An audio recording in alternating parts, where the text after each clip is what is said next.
ধন্যবাদ মেহেদী হাসান। আজকে বাংলাদেশের পার্লামেন্টে 23তম রাষ্ট্রপতি নির্বাচিত হয়েছেন একজন পোড় খাওয়া রাজনীতিবিদ।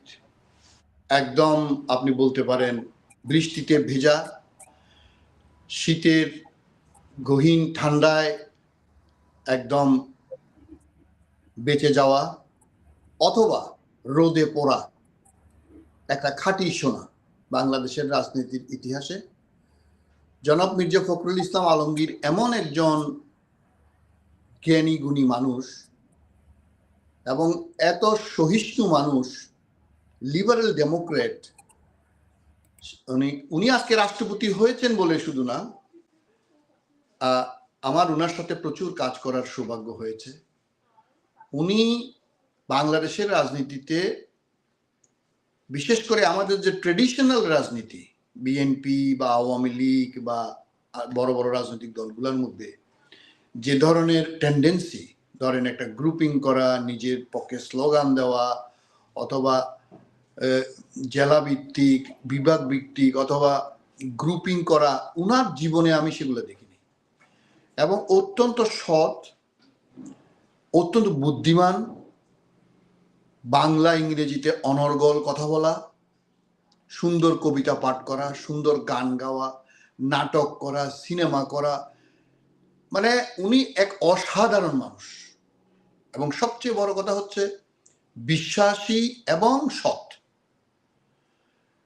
আজকে উনি প্রায় উনার ৭৮ বছর বয়স। উনি ট্রেডিশনাল রাজনৈতিক পরিবারেই উনার জন্ম, আপনারা সবাই জানেন। উনার বড় চাচা হচ্ছে বিএনপির অন্যতম প্রতিষ্ঠাতা শহীদ রাষ্ট্রপতি জিয়া এবং বেগম খালেদা জিয়ার দক্ষিণ হস্ত বলতে পারেন মির্জা গোলাম হাফিজ, যিনি জাতীয় সংসদের স্পিকার ছিলেন, ল মিনিস্টার ছিলেন, ল্যান্ড মিনিস্টার ছিলেন, ঢাকা ধানমন্ডি থেকে নির্বাচিত এমপি ছিলেন। আবার এই ঠাকুরগাঁয়ে যেখানে মির্জা ফখরুল সাহেব এবং উনার বাবা যেখানে এমপি ছিলেন, ওখানে এমপি ছিলেন।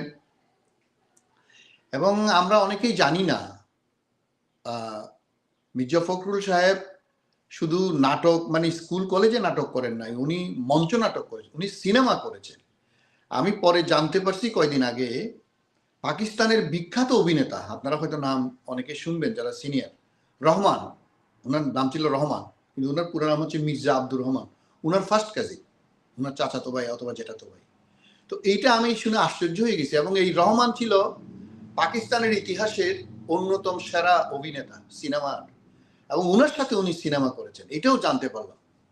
অর্থাৎ আমি বলতে চাচ্ছি বহুমুখী প্রতিভার অধিকারী মির্জা ফখরুল ইসলাম আলমগীর। অথচ উনি ঢাকা বিশ্ববিদ্যালয়ের একসময় ছাত্র ইউনিয়নের বিশ্ববিদ্যালয় শাখার সভাপতি ছিলেন, এবং ৬৯-এর গণ আন্দোলনে উনি একজন ছাত্র হিসাবে অংশগ্রহণ করেছেন। আমরা যদি বলি, অর্থনীতিতে কৃতিত্বের সাথে পাশ করে উনি সেই সময়ের শিক্ষা ক্যাডারে যোগদান করেন। এবং আপনি জানেন উনি ১২ থেকে ১৪ বছর মধ্যখানে ব্রেক সহ উনি শিক্ষকতা করেছেন। ঢাকা কলেজ বা ঠাকুরগাঁও সরকারি কলেজ বা জগন্নাথ সরকারি কলেজ থেকে শুরু করে। অথচ উনি জীবনে কোনোদিন উনার নামের আগে অধ্যাপক লিখতে আমি দেখিনি। এবং অত্যন্ত সাদাসিধা চলা। উনি এখন গুলশানে আসছেন, উনি উত্তরায় উনার যে বাড়িতে, উনার বাবার বাড়িতে থাকতেন, আমি তার খুব কাছেই থাকতাম, প্রচুর উনার সাথে। এবং আমাদের একটা থিঙ্ক ট্যাঙ্ক ছিল G9, এটাতে কাজ করতে গিয়ে ওনার সাথে অনেক ইন্টারাকশন, অনেক পার্সোনালি অনেক কথাবার্তা ওনার সাথে। মানে আমি ওনার প্রশংসা করে শেষ করতে পারবো না, আজকে রাষ্ট্রপতি হয়েছেন বলে না। উনি আসলে একজন অদ্বিতীয় রাজনৈতিক নেতা। আপনি জানেন গত 15 বছরে বা 20 বছরে উনি 11 বার জেলে গিয়েছেন, খুব সম্ভবত 4.5 বছর জেলে ছিলেন। শুধু তাই না, উনার বিরুদ্ধে শতাধিক মামলা। উনি একবার আমাদেরকে বলছেন যে আমি সপ্তাহে 5 দিনই কোর্টের বারান্দায় যেতে হয়। এটা বিএনপির অন্যান্য নেতা কর্মীদের মতো শত শত মামলা। তো এই রকম একজন রাজনীতিবিদ আজকে বাংলাদেশের রাষ্ট্রপতি হয়েছেন। অনেকে যারা বিরোধী তারা ট্রল করছেন যে রাষ্ট্রপতি কোনো কাজ নাই, রাষ্ট্রপতি ঠুটু জগন্নাথ। কিন্তু অতীতে প্রমাণ হয়েছে রাষ্ট্রপতি যখন দেশের প্রয়োজন হয় সেটা যে কত বড় কাজ করতে পারে সেটা আমরা দুইটা উদাহরণ দিব আজকে একটু করে, বেশিক্ষণ কথা বলবো না এই নিয়ে। একটা হচ্ছে 1996 সালে আব্দুর রহমান বিশ্বাস যখন জেনারেল নাসিম কু করার চেষ্টা করছিল, এমনকি বেগম খালেদা জিয়াকে হত্যার প্রচেষ্টা করছিল, যেই নাসিম বিএনপির নিযুক্ত ছিল, এই যে কর্নেল ওয়ালি, এটা নিয়ে পরে কথা বলবো, কর্নেল ওয়ালি ছিল তার নিয়োগের পিছনে সবচেয়ে বড় শক্তি। তখন আব্দুর রহমান বিশ্বাসকে যারা একদম দুর্বল রাষ্ট্রপতি মনে করতেন, দেশের কয়েকজন দেশপ্রেমিক জেনারেল, সে সময়ের 9 ডিভিশনের জিওসি জেনারেল মনিরুজ্জামান, অথবা সে সময়ের মেজর জেনারেল মতিন, অথবা সুবিদ আলী ভুঁইয়া, যদিও সুবিদ আলী ভুঁইয়া পরে আওয়ামী লীগে যোগ দিয়েছেন, এইসব জেনারেলের সহযোগিতায় সেই সময়ের সেনাপ্রধান নাসিম সহ আরো অনেকের কু অ্যাটেম্প, এই বিচার এই আব্দুর রহমান বিশ্বাস সে সময়ের রাষ্ট্রপতি, উনি সেটা ট্যাকেল করেছিলেন অত্যন্ত কৃতিত্বের সাথে। সে সময়ের রাষ্ট্রপতির সামরিক সচিব অবসরপ্রাপ্ত মেজর জেনারেল, ওনার নামটা তো আমি ভুলে গেলাম, ওনার মুখ থেকে আমি শুনেছি, রাষ্ট্রপতির সামরিক সচিব ছিলেন, উনি ডিটেইলস বলেছেন যে কি পরিমাণ সাহসিকতা আপাত দৃষ্টিতে খুব দুর্বল রাষ্ট্রপতি আব্দুর রহমান বিশ্বাস করেছিলেন। অর্থাৎ প্রয়োজনে দেশের রাষ্ট্রপতি হচ্ছে বাংলাদেশ সেনাবাহিনীর সর্বাধিনায়ক, সুতরাং তার পাওয়ার এক্সারসাইজ করা দেশের প্রয়োজনে, গণতন্ত্রের প্রয়োজনে, মানুষের প্রয়োজনে, সেটা একটা বিরাট ব্যাপার।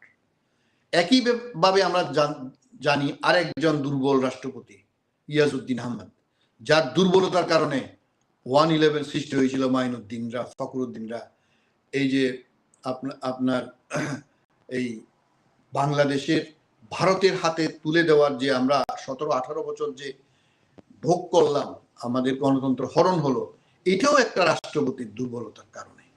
তো সুতরাং এই দুই উদাহরণ থেকে আমরা বলতে পারি, বাংলাদেশের রাষ্ট্রপতি পদটা যতই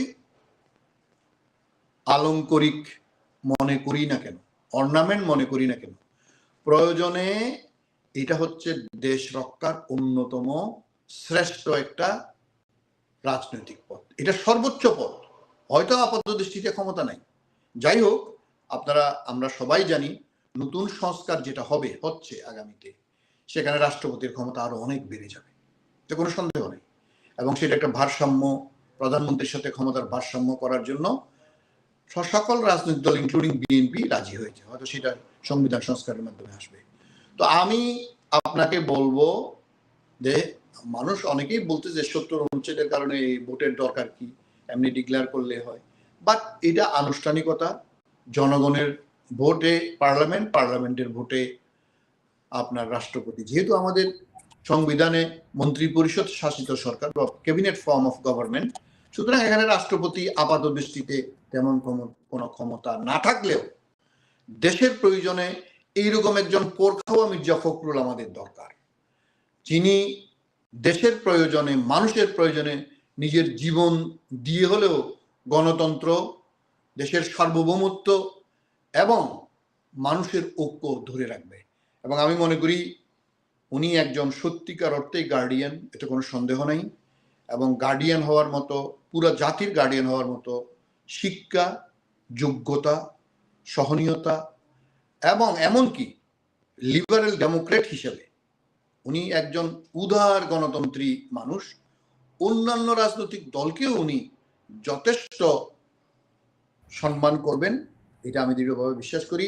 উনি শপথ নিবেন হয়তো আগামীকাল বা পরশু। আমি মির্জা ফখরুল ইসলাম আলমগীর, মহামান্য রাষ্ট্রপতি, ওনাকে আমি অভিবাদন জানাই, ওনার সুস্বাস্থ্য কামনা করি এবং বাংলাদেশের ইতিহাসে আমি মনে করি তার মতো এইরকম পথ চলা, এত বন্ধুর পথ, এত কঠিন পথ উনি পাড়ি দিয়েছেন। যদিও 2001 সালের আগে উনি বিএনপির কোনো নাম করা নেতা ছিলেন না। 2009 উনি সিনিয়র যুগ্ম মহাসচিব, 2016 সালে পূর্ণাঙ্গ মহাসচিব, আজকে উনি রাষ্ট্রপতি হলেন। এখানে আমি আজকে আমার নেত্রী, দেশের প্রধান নেত্রী, আজকে উনি দুনিয়াতে নাই, বেগম খালেদা জিয়াকে আমি ধন্যবাদ দিব। 2001 সালে উনাকে প্রথমে কৃষি প্রতিমন্ত্রী এবং পরে বিমান প্রতিমন্ত্রী, উনারই ছিল সর্বোচ্চ পদ, এই 2026-এর নির্বাচনের পরে উনি স্থানীয় সরকার মন্ত্রী হওয়ার আগে। কিন্তু বেগম খালেদা জিয়া এই জহুরি, এই বিশ্বস্ত জ্ঞানী মানুষটাকে পিক করছিলেন, অথচ আরো কত শত নেতা ছিল, কিন্তু এই নেতাটাকে উনি পিক করে বেগম খালেদা জিয়ার অ্যাবসেন্সে উনি যখন জেলে ছিলেন এবং আমাদের বর্তমান প্রধানমন্ত্রী জনাব তারেক রহমান যখন বিদেশে ছিলেন, দলকে কি পরিমাণ নেতৃত্ব, আমিও সমালোচনা করছি ওনার অনেক অ্যাকশন, আমি নিজেও সমালোচনা করছি, সমালোচনা থাকতেই পারে, কিন্তু at the end of the day উনি প্রমাণ করেছেন উনি বিশ্বস্ত, উনি একজন ভালো মানুষ, দেশের প্রয়োজনে, গণতন্ত্রের প্রয়োজনে উনার মতো মানুষের দরকার আছে। আজকে আমি বেগম খালেদা জিয়াকে স্মরণ করব, এইরকম একজন মানুষকে উনি পিক করছেন, যিনি মানে কোষ্ঠী পাথরে ঘষা একজন বিশ্বাসী মানুষ, জাতীয়তাবাদী মানুষ এবং একজন লিবারেল ডেমোক্রেট। আমি ওনার দীর্ঘায়ু কামনা করি এবং আমি দৃঢ়ভাবে বিশ্বাস করি এবং আশা করি যে উনি বাংলাদেশের যে সাংবিধানিক সর্বোচ্চ পদের জন্য শুধু উপযুক্তই না, আমি মনে করি ওনার থেকে বেশি উপযুক্ত মানুষ সব দিক থেকে খুব কম আছে বাংলাদেশে। ধন্যবাদ।